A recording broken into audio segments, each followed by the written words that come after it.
Lesson 24: Steadfastness. One of the most important qualities of a person who truly loves God is steadfastness. No matter what happens in life, we always remember God and our love for Him. Therefore, nothing that others can say or do to us can affect our faith in Him. We love Him and obey His laws and teachings. To remind us that we should remain steadfast at all times, let us memorize the following quotation of Baha'u'llah. Supremely lofty will be thy station, if thou remainest steadfast in the cause of thy Lord. Supremely lofty will be thy station, if thou remainest steadfast in the cause of thy Lord. Story. Perhaps you know that Bahi Khanum was the younger sister of Abdul-Baha.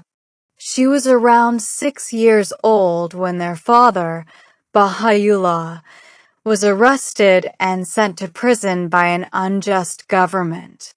You remember from another story that her family was part of the nobility. But upon her father's arrest, all of the family's possessions were taken away.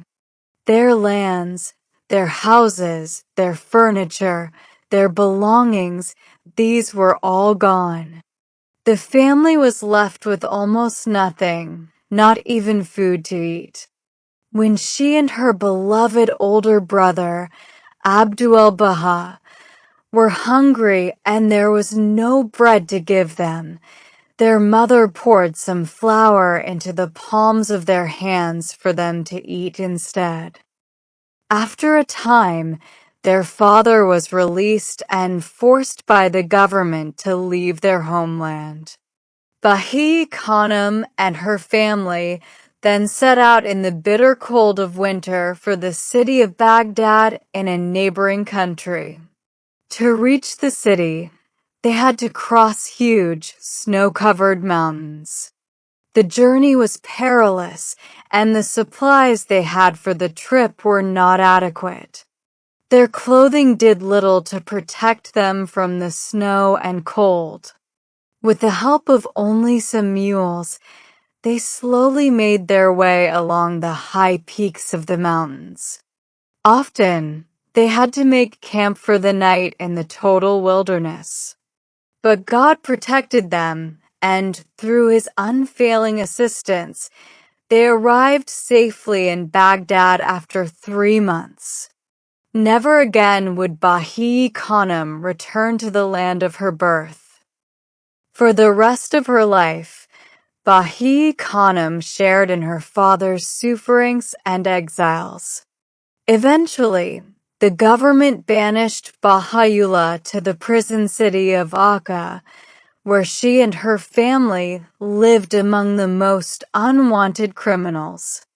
When the father she loved so dearly departed this world, Bahi Khanum faithfully supported her beloved brother, Abdul-Baha, who had been appointed the head of his father's faith. And many years later, when Abdul-Baha, too, passed into the next world, Bahi Khanum became the greatest supporter and staunchest defender of his grandson, young Shoghi Effendi, who had been named the guardian of the faith by Abdul-Baha. Bahi Khanum was now an old woman. Her life had been filled with turmoil and upheaval. It moved from hardship to hardship, from calamity to calamity. But her spirit remained constant, and her heart was always filled with the love of God. She was steadfast and firm through the final days of her life.